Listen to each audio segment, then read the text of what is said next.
On May 23, 1936, a young man named Philip Cook, a senior student at Hobart College in New York, was found fatally wounded in his fraternity house in the early hours of the morning. Fellow members of the Sigma Phi fraternity were alerted by the sound of a .22 caliber rifle firing, which shot a bullet directly into Cook's head, and after being rushed to the hospital, he was pronounced dead just 2 hours later. Many of his fellow students were left wondering what could have caused him to commit suicide. After all, he was a member of the Glee Club, he was a cheerleader, and on top of all of that, he was set to graduate just a week later. However, those whom he had spoken with before had a theory of their own. Cook had been listening to a song with a dark history before his suicide.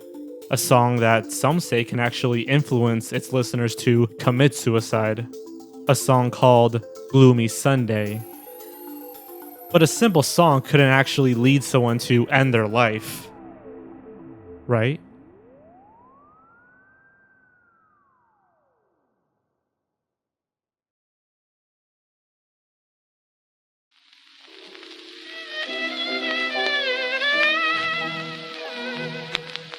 In 1933, the song Gloomy Sunday was published by two Hungarian musicians, Rezo Serez and Laszlo Javor.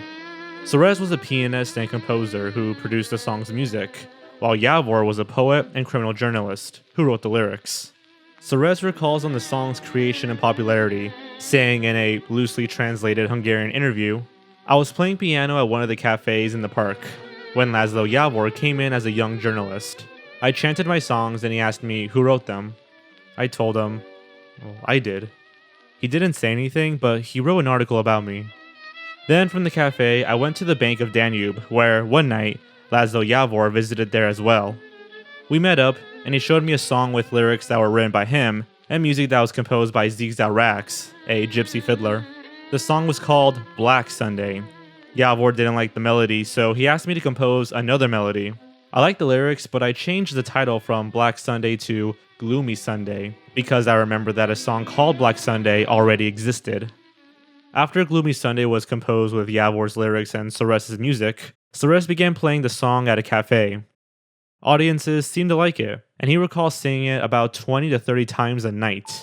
Many sources differ on what the inspiration for the song is, but most point to these three different topics. Serez's concerns on the future of the world, in regards to fascism rising in his home country of Hungary, his quarrels against his ex-lover, and his own personal melancholy. Due to the depressing nature of the song, Serez had difficulty in finding a publisher. In fact, one publisher, who we believe to be Nader Yaska, stated, "It is not that the song is sad, there is a sort of terrible, compelling despair about it. I don't think it would do anyone any good to hear a song like that." Finally, the song found its publisher, and it became a phenomenal success. In 1941, the English-speaking world was introduced to Gloomy Sunday through a cover by Billie Holiday. The song's depressing and melancholy lyrics were made abundantly clear through the English lyrics, beginning with the following: "Sunday is gloomy, my hours are slumberless. Dearest, the shadows I live with are numberless. Little white flowers will never awaken you, not where the black coach of sorrow has taken you." The song has become infamous in pop culture for its links to suicide and depression. Notable examples are its appearance in the 1993 Steven Spielberg film Schindler's List, inspiring two films titled Gloomy Sunday and The Kovac Box, inspiring an episode in the anime Danganronpa 3, and being referenced as recently as 2017 in Netflix's 13 Reasons Why. But where did this link to suicide and depression even come from? After finally being published, the predictions made by Nader Yaska seem to have come true. Somewhere between 17 to 19 suicides linked to the song were reported, including people who killed themselves after hearing a recording or live performance of the song, references to the lyrics and suicide notes, the sheet music being in the vicinity of the body, or the song playing on a gramophone near the body. According to the book You Are What You Hear, How Music and Territory Make Us Who We Are by Harry Witchell, Serez attempted to reconnect with his ex-lover after his song became a hit. However, she was found dead the very next day. She had poisoned herself, and her suicide note had just two words: Gloomy Sunday. Many of these deaths are difficult to verify, as very little information exists on some of the cases. However, there are a few that contain a good amount of details, including their connections to the song. Sometime around January 1936, a young carpenter named Jean Boros came into a cafe known as the Green Frog. He was single and alone, with his head sunken into his hands as he wasted his evening away. The musicians began to play Gloomy Sunday, and while he was singing along, he began to reach for something in his coat pocket. Suddenly, as soon as Jean finished singing, he pulled out a gun and shot himself through the heart. Panic ensued. The manager of the cafe ordered 2 waiters to carry the body out and warned the musicians, "Fools, don't play that. Don't ever play that accursed thing again." At the hospital, they found a note in Jean's pocket. It was discovered that he was brokenhearted because his sweetheart had left him, and that he wanted to die to Gloomy Sunday because the song just described his situation perfectly. Elizabeth Guyulai was a 15-year-old girl who had developed a sort of puppy-love romance with a boy of the same age who went to her school. When the boy moved away to a distant boarding school, Elizabeth grew depressed, but her mother assured herself that she would get over it. One night, Elizabeth snuck out of the house and went into the streets. The police stopped her, but she simply stated that she was on her way to the drugstore to help her sick mother. Obviously, she was lying. She made her way to the Shoshone Suspension Bridge and jumped into the icy waters. Her body was found by fishermen. Her mother found a note in her room stating, "If you will have somebody sing 'O Gloomy Sunday' to you, you will understand." One of the most peculiar cases is that of Mile Olga Kerekes. Mile was a singer and dancer at a Budapest theater. She came on stage one day and sang Gloomy Sunday to a silent audience. As she recited the last verse, her eyes were filled with tears, and the silence grew powerful. Mile thrusted her arms in a despairing gesture, and then returned to her dressing room. The audience awaited her return, but she never came back. After some time, even the manager tried to get Miles out of her room, but she didn't respond.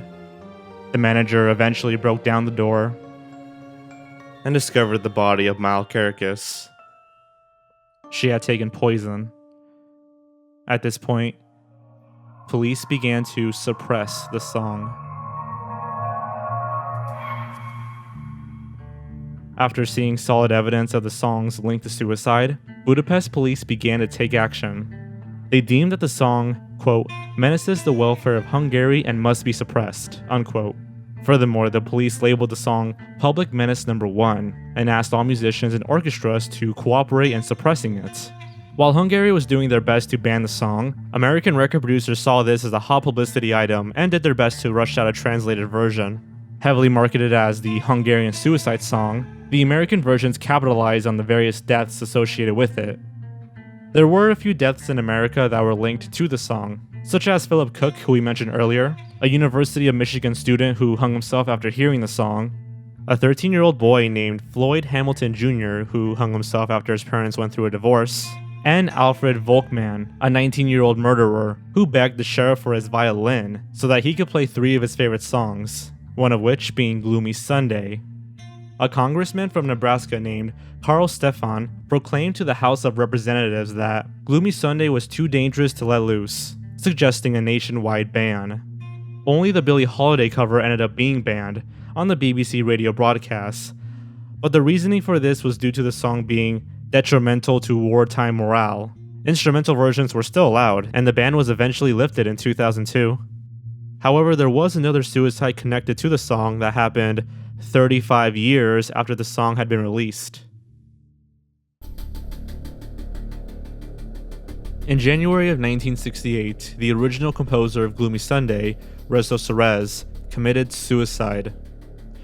Shortly after his 69th birthday, Serez threw himself out of his apartment window.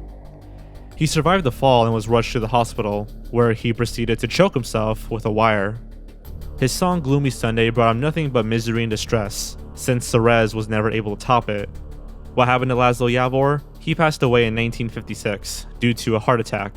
He did talk about the song's notoriety, saying, "I am not superstitious, but there was something mysterious in the air that Sunday morning when I met Serez out for a walk. We were, neither of us, very happy. I had just been turned down by my sweetheart. We walked along in silence for a while. Ceres suddenly began to whistle the melancholy tune. I heard it, and was nearly overcome with emotion. The same evening, Raul and I went to the Sinji restaurant, and we asked the orchestra leader to play the music which we had just written down. The room was crowded, and our song took hold immediately. Several people shuddered, but we thought nothing of it. Then came these suicides. Our success was short-lived, and we decided to withdraw the song. I had never dreamed that a song could be too powerful. Given how much time had passed since the release of the song and the other suicides, the death of Ceres didn't really instill as much fear into the public as it would have in the years prior. Nobody really freaked out despite the significance. I mean, it was the composer of the song. Why did the fear just go away? What did we as the population learn? And was there more to the Rezo Ceres suicide, to all these suicides, than just Gloomy Sunday? As things began to settle down and the events of the past become more common knowledge, much of the fear and despair surrounding Gloomy Sunday began to make more sense. Following the Wall Street crash of 1929 in the United States, which kickstarted the Great Depression, the world's grain prices fell exponentially, causing Hungary's economy to crack and fall apart. The country's earnings fell, their foreign credit sources dried up, and their tax revenue dropped by a large amount. Basically, the entire economy went to hell. The unemployment rate went from 5% in 1928 to 36% by 1933. By that time, roughly 18% of Budapest were living in poverty, and it was around this time that Gloomy Sunday came out and all the suicides began. Do you see a connection here? Given how god-awful the living situation was in Hungary, it would make sense that there was a large amount of suicides. I mean, yeah, Gloomy Sunday is a depressing song, but there was already quite a lot going on. Hungary has had some of the highest suicide rates of any country for many years. According to a 2008 research article by Dr. Stephen Stack of Wayne State University, Hungary's suicide rate in 1933 was 32 per 100,000. In comparison, the United States' suicide rate in the same year was 18.9. He also mentioned something called the phenyleugrain gene, which is found in Hungarians, and is believed to increase the predisposition for suicide. Given the history of the country and the economic collapse of the 30s, it makes much more sense for these to be the cause of the deaths, rather than Gloomy Sunday. Additionally, a lot of these deaths are difficult to verify. I mean, I could only find one newspaper article about Jean Elizabeth and Mile. So, in the end, who can really say what caused these suicides? We can never truly know what was going on in the victims' heads to get a straight answer. The most logical answer, though, is that these people were already depressed and likely contemplating suicide. Philip Cook was described by many of his fellow classmates as being depressed and moody as of late, even bringing up the topic of suicide before committing it. Rezo Ceres had a really tough and upsetting life. From being put through hell in the Nazi concentration camps where his mother passed away, to then living the majority of his life in poverty. Jean Boros was alone and heartbroken. Elizabeth Guyulai's crush moved away, and at 15 years old, that must be devastating. It's unknown if Mile Kerekes was also going through any hardships as well, but considering that she was in tears by the time she finished singing Gloomy Sunday, it can be assumed that she probably was. While the song definitely didn't help, it was definitely not the reason behind their suicides. Music can have a powerful effect on us. Many times it can amplify whatever we're feeling at the moment, and oftentimes we even seek music that reflects how we feel, like a way to comfort ourselves and feel validated. And in that regard, Gloomy Sunday could have just been a song to validate their feelings, a sort of comfort in a dark time in their lives. Just knowing that someone else feels and understands what you're going through can make an enormous difference. Gloomy Sunday is not a cursed song. It simply came out at the wrong place at the wrong time. Despite all the evidence we've discussed here, its hauntingly beautiful melodies will forever go down in infamy as the Hungarian suicide song.